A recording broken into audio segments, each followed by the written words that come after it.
जगदम्बा मैया हो तुत नवरात्रि में आवेलु।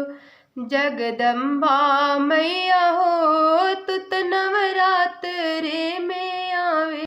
नवरात्रि में आवेलु सनातन धर्म के जगावेलु। नवरात्रि में आवेलु सनातन धर्म के जगावेलु। जगदम्बा मैया हो तुत नवरात्रि में आवेलु। जगतारनी मैया हो तुत नवरात्रि में आवेलु।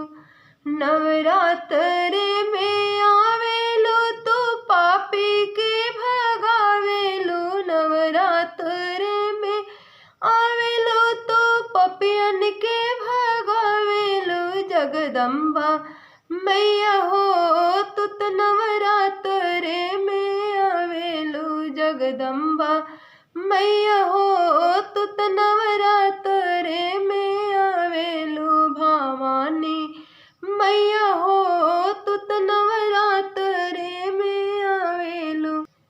एकामा के आवेलु शैलपुत्री के रूप में। एकामा के आवेलु शैलपुत्री के रूप में। भवानी मैया हो तुत नव रूप धरेलु। जगतारनी मैया हो तुत नव रूप धरेलु। भवानी मैया हो तुत नवरात्रि में आवेलु।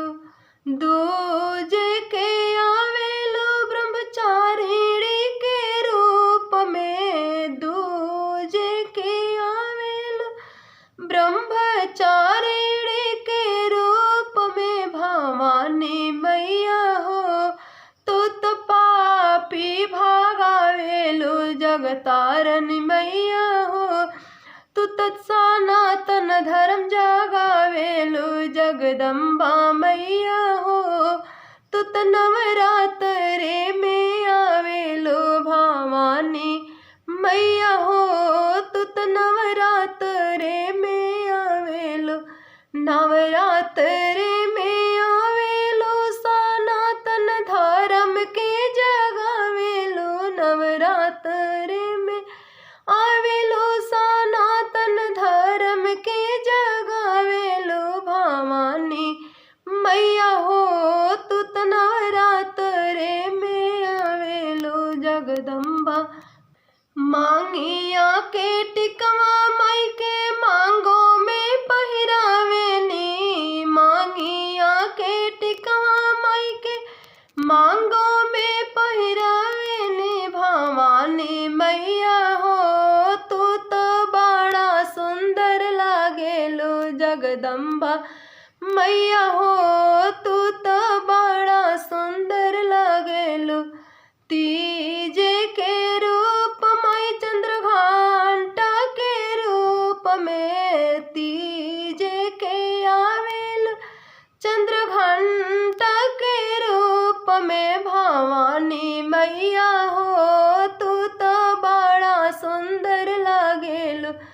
जगतारनी मैया हो तुत बड़ा सुंदर लागेलु। जगदम्बा मैया हो तुत नवरात्रि में आवेलु। भवानी मैया हो तुत बड़ा सुंदर लागेलु।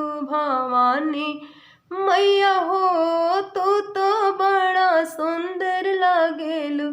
अगर हमारा वीडियो अच्छा लगी तो एक लाइक जरूर करब। जय माता रानी।